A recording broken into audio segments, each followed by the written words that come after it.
Lord Jason McCartney. Thank you very much indeed, Mr Hood, and it's a pleasure to serve under your chairmanship here this afternoon. As one of the Vice Chairman of the Rail in the North all-party parliamentary group, I'm absolutely delighted to have secured this Westminster Hall debate on an issue that is well and truly on the top of our agenda. And it's great to see so many colleagues here from the APPG and other colleagues from across the north of our country who are passionate about rail investment in their constituencies and across the north. Mr Hood, my Colne Valley constituency has 2 rail lines going through it. The Leeds to Manchester Trans-Pennine route has stations in Lockwood, Slathwaite and Marsden, whilst the Huddersfield, Penistone and Sheffield line has stations in Honley, where I live, and Brockholes. Frequent, reliable, clean and affordable rail services are really what's needed in my constituency and across the north, particularly to be a clear alternative to the clogged up motorways of the M1 and M62s. But what exactly is the Northern Hub? Well, the aim of the project is to allow the towns and cities of the north to work better together and drive growth by increasing capacity and reducing journey times on the rail network in the north. There is a bottleneck on the rail network in the north, largely in Manchester, and a lack of investment in transport infrastructure will act as a restraint on economic growth across the north. Now, the Northern Hub project is a £560 million project of targeted infrastructure investment to help the north continue to thrive. It's a series of proposed rail network improvements across the north that will stimulate economic growth. These... Yes, I'd be delighted to give way. Would my honourable friend agree with me that it's very important that all parts of this project are properly funded, and not that one aspect of the Northern Hub project is funded because of the difficulties it caused in the rest of the area? The honourable member makes an excellent point, and in my summing up I will be re-emphasising that point, that we will only get the total benefit from all the economic benefits if the whole of the Hub project is fully funded, and I hope that will be one of the main conclusions from this debate here over the next 90 minutes. So as I've said, it's a £560 million project of targeted infrastructure investment. These improvements and economic benefits will go as far north as Newcastle, Sheffield in the south, Hull in the east, and Chester and Liverpool in the west. So it really does benefit the whole of the north. The Northern Hub will be a catalyst to drive economic growth in the north. Network Rail have calculated that between 20,000 and 30,000 new jobs would be created. An extra 700 trains a day would be in operation, and it could be worth up to £4 billion to the northern economy. Now, Network Rail submitted the Northern Hub proposals to the government in September last year as part of the initial industry plan, and we expect a final decision this summer. So where are we up to with the Northern Hub project at the moment? Now, the Northern Hub report, bit of history here, was launched by Network Rail in early 2010. It actually evolved from a Northern Way report into what was needed to drive economic growth in the north. It defined a set of outputs, and the Hub was designed to meet these outputs. I'll give way. I give way and commend him on securing this important debate. He's absolutely right about the economic growth that it provides and the job creation which we need, especially in the north. But isn't it true that actually what this will do is it will also help bridge the north-south divide that has sadly grown over the last 10 years? Absolutely. My honourable friend for York Outer makes a fantastic point here, and it's certainly a point that was made very much so after the statement on HS2 as well. And as well as investing in HS2, it's important that we also invest in local rail infrastructure, and that's exactly what the Northern Hub can do. So, as I say, the Hub was designed to meet these outputs from the Northern Way report. In March 2011, the Chancellor announced that £85 million worth of government funding was available for developing the Ordsall Chord. The Chord is a new link between Manchester Victoria and Manchester Piccadilly stations, and it allows for a new route across the city, meaning passengers will be able to get across the city. Importantly, there will be no need to change train in Manchester, and Network Rail are working to gain necessary planning consents to build this new link. In the autumn of last year, the Chancellor announced funding for electrification on the North Trans-Pennine route between Manchester and York via Leeds. It wasn't originally part of the hub plans, but it does bring huge benefits: increased reliability, more room on trains, better for the environment, and it helps reduce the cost of running the railway. In fact, our APPG on Rail in the North had a briefing on electrification in the Northwest yesterday evening, and we heard all about the benefits there. But electrification of the Transpennine route between Leeds and Manchester will mean 6 fast trains an hour between Leeds and Manchester. There are just 4 now, and journey times could be reduced by up to 10 minutes. There are implications of that, though, and I will come on to those in a few minutes' time. Still to fund, though, and as my honourable friends in this chamber have said, you only get all of the economic benefits of the hub if all of it is funded. 2 new platforms at Manchester Piccadilly to allow more trains to run through rather than terminate in Manchester, providing more direct train services across the north. And very crucially, new tracks on the line between Leeds and Liverpool, and also between Sheffield and Manchester, to allow fast trains between the major towns and cities of the north to overtake slower trains. And this element is particularly a very live issue in my Colne Valley constituency. Many of my constituents have very legitimate worries about this. And in fact, I've just received an email in the last hour from a group called SMART. That's the Slathwaite and Marsden Action on Rail Transport group. And they are, as I am, very concerned what effect these proposals of faster services will have on local stopping services. Fast trains are great, but it mustn't be at the expense of local stopping services. We have to ensure that there is an integrated transport system in the Northern Corridor, not just the fast services between Leeds and Manchester, and that's something I will be keeping a very, very close eye on and campaigning fully to keep all the localised stopping services, because it's important that all these major funding projects keep an integrated local transport system. Now, contrary to reports on that area, though, no decisions have been made on which pattern is the optimum for Marsden, Slathwaite and Lockwood in my patch. This will be made through the franchising process and will involve consultation with local representatives through the passenger transport executives. Network Rail are in regular discussions with representatives from the Department for Transport, Metro, Transport for Greater Manchester and Northern Rail, and they will all work together to establish which pattern best suits residents in the area, mindful of infrastructure capability, commercial demand and improved connectivity. And that's why we need the Northern Hub investment to provide more tracks and more overtaking opportunities. That really is an important element of this Northern Hub investment. Mr. Hood, I'm sure you'll be wanting to know who supports the hub. Well, Network Rail welcome recognition from the Rail Minister that the hub has a case, and that the government has funded both the Ordsall Chord and electrification of the Transpennine route. Now, the Northern Hub is supported by a wide range of stakeholders, local authorities, passenger transport executives, for example, Metro in West Yorkshire and Transport for Greater Manchester. Business in the north support it, and it enjoys cross-party, pan-northern political support, as we can clearly see in this chamber now. The Transport Select Committee also endorsed the hub in a report on transport and the economy in March of 2011, and I welcome that support. And remember, this all has the potential of creating 20 to 30,000 extra jobs for the north, which will also help the government reduce the welfare bill, which we'll all support. I'd pleasurably give way. I thank the honourable member for giving way. Is the honourable member aware that in the Transport Committee's very recent report on high-speed rail, there is specific reference to the Northern Hub, and the Northern Hub is again supported by the cross-party Transport Select Committee?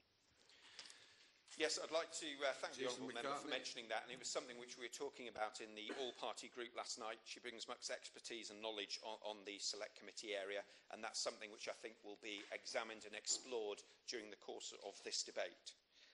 Other rail issues. I'd just like to note the fact that there are many other issues surrounding rail travel, not just in the north but across the rest of the country, and hopefully concerns like connectivity with HS2, rail fares, cross-boundary fares, non-collection of fares, because the conductor, the ticket chap's machine keeps breaking down on some of my train services, so halfway through the service he stops issuing tickets. Capacity, Northern Rail carriage demands and many, many more will be the subject of future debates. This is one I've secured on the Northern Hub. Yes, I'll give way. His point of not being able to collect fares, does he also on his service have the same as on mine, where the conductor actually can't collect the fares because he can't get his way through the sardine of people actually on board? McCartney. Yes, the chairman of the all-party parliamentary group for Rail in the North makes a fantastic point. I was actually on the train from Honley, where I live, over to Stocksmoor on a Saturday afternoon. Lots of people heading towards Sheffield to go and do their shopping at Meadowhall. And halfway through, the batteries ran out on his machine. He was issuing so many tickets. And apparently this happens all the time. Because the machines just can't hand out tickets. And at a time, you know, when we're looking to get investment in the railways and get the cost, I found that absolutely ridiculous. There are so many issues like that, and hopefully we can continue to explore that with the all-party group, which would be excellent. So I'd just like to say there are many other issues surrounding rail travel, and this one is primarily about the Northern Hub, which I know my good friend here will be mentioning. Martin Vickers. My honourable friend's making a splendid case, as always, and speaking up for his constituents in particular. Would he agree with me that one of the other issues is it's all very fine to increase capacity, but we must make the process of allowing new operators to access the service much easier and much quicker than it is at the moment? My honourable friend for Cleethorpes makes an excellent point. In our part of West Yorkshire, Grand Central have increased their range of services now, and I know they're stopping in Murfield, just outside of Huddersfield. Yes, it's important. Certainly in our part of the world, direct rail services, particularly to London and to the south, are an important part of breaking down the north-south divide, and I certainly welcome those developments. I'd just like to thank the Minister for being here today and note a few things from her speech to the Northern Rail Conference in Leeds in October of last year, and I welcome these comments. In that speech, she recognised the role that the railway had to play in bringing prosperity to the north, which we all agree with here in this chamber. I also welcome her acknowledgement that the Chancellor prioritised investment in rail with £18 billion worth of funding for rail in the spending review, which was very, very welcome as well. And I also agree with her comments that not only can rail deliver growth, but it also can deliver more balanced, sustainable economic growth and help tackle the prosperity gap between north and south. And crucially, the Minister stated that the government recognised the benefits that the remainder of the Northern Hub programme could offer and confirmed that they'd be looking very seriously at the whole proposal in the run-up to this July's HLOS 2 statement. So again, I welcome that. However, I'd like to put the Minister on the spot here with three specific questions as I start to wind up here. Firstly, will the Minister commit to ensuring that the Northern Hub project is fully funded so that the North can enjoy the economic benefits a fully funded hub would deliver, 20 to 30,000 new jobs and £4.2 billion of wider economic benefits? Secondly, given that the government has rightly funded HS2, which enjoys the benefit of a cost ratio of 1.6 to 1, and that the Northern Hub enjoys a business case of over 4 to 1, would the Minister agree it makes economic sense to fund the hub fully? And thirdly, yes, I'll give way. Congratulate him on securing this debate, and I also very much enjoyed his use of the phrase pan-northern, which we should have more of in Parliament. I think I support entirely his position on funding the hub holistically as one scheme to get the maximum benefit from. But what information does he have about the cost ratio changing if we only fund it piecemeal? Surely funding it individually in sections would result in the costs going up and the benefit ratio being reduced. Yes, the honourable member for Stellyford, just over the side of the Pennines, and obviously I've been through his constituency when travelling on the train services through the tunnels to the other side. He makes a very, very good point, and certainly the cost ratio diminishes rapidly if you don't fully fund the whole project, and hopefully that's something we're getting across. So I've made two specific questions to the Minister. My third one is, does the Minister agree that following the HS2 announcement, the Northern Hub is now even more important in delivering wider economic benefits so that an integrated transport infrastructure can spread across the north of England? So that's three specific requests, please. And as I start to wind up now, to allow colleagues to have their say, I must just mention HS2. One of the repeated claims made against the HS2 announcement last week was that it would be at the expense of more localised services, and that why not spend the cash on existing lines and improving existing services. Well, the Northern Hub project clearly shows that both can go hand in hand. Huge investment in the existing network and the added capacity and speed of HS2. In summary, Mr Hood, the Northern Hub comes in at £560 million, £4 billion worth of benefits and potentially 20 to 30,000 new jobs, all driving the northern economy forward, and all, Mr Hood, for the same cost as the refurbishment of King's Cross Station. Thank you. Thank you. It's a pleasure to serve under your chairmanship, Mr Hood, and I think this has been a great debate. I congratulate my honourable friend from Cornwall Valley for securing it. This is an issue which is clearly of great importance to the big turnout of honourable members who are here today and to their constituents. And throughout my time in the Transport Board, both in opposition and government, I've been impressed with the determination of the MPs and the stakeholders behind the Northern Hub project. And indeed, one of my first regional visits Minister was to a mixed group of them in Manchester very soon after the coalition was formed. And indeed, as we've heard today, there is a lot of support for the Northern Hub project. We heard the gracious support of the chair of the Select Committee representing the views of her committee. We've also heard support across party lines as well. Even trans-Pale solidarity, that's not something that we get on every issue. It even unites, I'm told, East, West, South and North Yorkshire. Again, not many issues do that.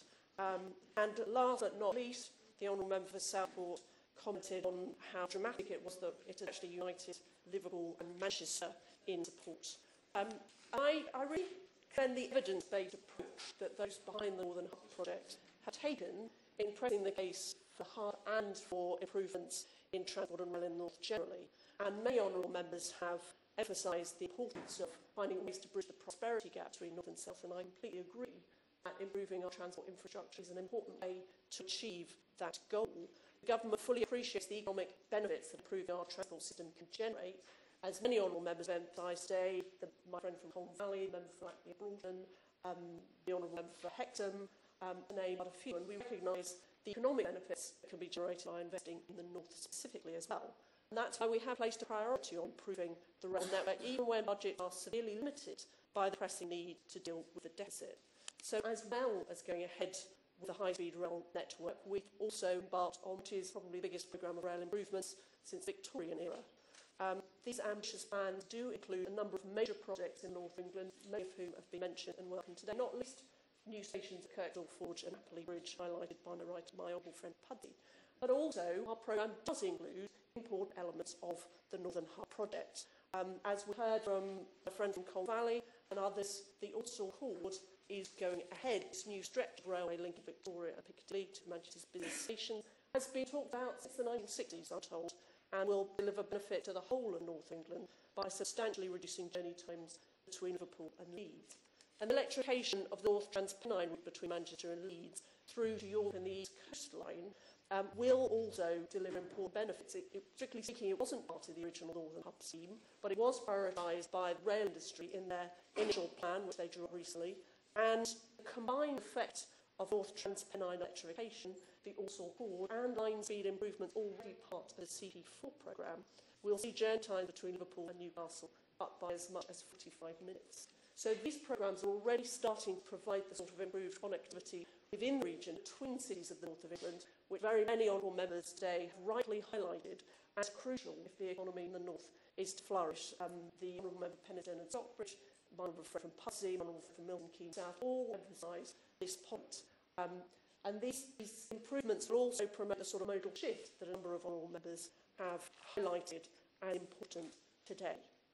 And of course, virtually every honourable member who spoke emphasised the importance to the northern economy of implementing package in full during the 2014-19 railway control period. Those included the honourable member for Bolton West, Chairman, I think, of the Party Group, Rail in North, the honourable friend from Cornwall Valley, and the honourable member for Blackley and Broughton. And as the honourable member for Liverpool Riverside, the chairman of the Select Committee, acknowledged, at the moment, as we speak here, Network Rail is looking in detail at all of the remaining elements of the hub that have yet to be funded. This is something the government have asked us to assist us in decisions that we will be making in the summer. There are around 9 individual packages, and Network Rail is considering at a more detailed level the business case for the whole project, as well as for all those 9 individual elements. And this is indeed a timely debate, a good opportunity for the House to contribute to government's thinking on this matter. Yes, Emily. I thank you for giving way. I'm slightly puzzled then in terms... the argument, of course, is that the whole of the hub give 4-to-1 ratio, benefit ratio. There is a possibility, of course, that that one little passing place may give less benefit than another bit, but altogether it has the whole benefit 4-to-1. What she's saying there, is there a risk that part of it that has a low cost value but still a value may then be overlooked? As I've said, we've asked Network Rail to look in greater detail at the value for money case for the whole project, all elements of it, because we believe it's very important to consider very thoroughly all the elements of the Northern Hub, and that view is confirmed by the strong support expressed by honourable friends and honourable members today. Now, with input from train operators and the PTs, Network Rail need to establish the impact that North Trans-Pennine electrification will have on the original hub proposals. It may be that the eventual package put forward by Network Rail and industry and the PTE to achieve the goals of the Northern Hub may potentially be somewhat different from the original 2009 proposals. We'd obviously have to consider carefully the input we get from industry groups and from the PTEs in the relevant areas before we make final decisions on this. And I fully appreciate how much support there is for going ahead with the whole package, and I fully appreciate the benefits that it could potentially deliver. And I can assure the House that the Government will be considering the Northern Hub package as a whole, as well as its individual elements, when we make our decisions on HLOS 2 and the CP5 period this summer. Now, my honourable friend from Colne Valley wanted me to preempt that process and make the decision today. I'm afraid I'm going to have to disappoint him in that. But I do give him the assurance that we will consider it with great care in the run-up to our announcement on the HLOS 2 statement and the CP5 period, which we will make in the summer. And whether we can fund the whole programme in CP5 depends on what is affordable within available budgets. We will also need to assess, I'm afraid, the case for improvement elsewhere in the country to determine which projects can be given priority. Of course, we want to fund as many projects as possible which promote economic growth. We also do need to ensure that the government's overall finances are not overstretched at this difficult time. And given the competing demands on limited taxpayer funding, it's vital that the overall cost of running the railway and the cost of these kind of upgrades comes down. If we can achieve the kind of savings Roy McNulty said were possible in his report last year, it becomes much easier to deliver the improvements that passengers want. So we'll be publishing a command paper on the reform we need to see costs come down on railways, improving value for money for both taxpayers and passengers. And the more inefficiency we can take out of the railways, the greater the scope for delivering infrastructure upgrades and additional services. Of course, naturally, today's debate is focused primarily on the improvements to conventional rail network in North. The projects we've given the go-ahead to in North will complement our proposals on high-speed rail. I welcome the support expressed today for government's high-speed rail proposals by a number of honourable members. The Secretary of State for Transport was very clear that her decision was to go ahead with the whole Y network to Manchester and Leeds, not just the London to Birmingham leg. HS2 can potentially complement the improvement of local and regional services. We are, for example, Centro produced an analysis that said the benefits of HS2 Birmingham could be significantly increased with improvements to local and regional transport network in the West Midlands. So now it's actually quite important to consider whether the commitment to the Y network to the north of England might actually further strengthen the case for the Northern Hub package, because the potential hub package has to spread the benefits of high-speed rail more quickly and more widely around the north of England. So we are also, I would also like, in the last few minutes available to me, to pick up on a number of the more specific questions raised in the debate today. My friend from Colne Valley expressed concern about the future of services to Mossley, Greenfield, Marsden and Slathwaite, and there were suggestions before the announcement on the electrification of the North Trans-Pennine route on the future of those services, and that where some stations might end up with fewer stops between Stalybridge and Huddersfield. Well, the electrification announcement does mean the Network Rail will need to look again at all of this anyway, and the capacity on that route. And as my friend made clear, no decision on this has been made as yet. It won't be made for some time, and it will only be made after appropriate public consultation. The Honourable Member for Penistone and Stockbridge called, as she often has done, for the reopening of the Woodhead route. Well, I have to say that wasn't one that was prioritised as part of the Northern Hub because of the capacity which is still available on the Hope Valley line. The Honourable Member for Hexham and for Southport and for Backley and Broughton all expressed concern about crowding in the north of England and the balance of spending between north and south. And I would like to remind the House of the importance of the additional capacity which the government is introducing through the HRS programme. The Northern Hub has achieved a significant amount of support. I commend the evidence that's been produced by the supporters of the project. It's going to be very useful for the government in making a decision. We'll be listening with care to the views of all those in the north of England who are voting this project when we make our decisions on what rail upgrades we can take forward in the next railway control period. Thank you. Before I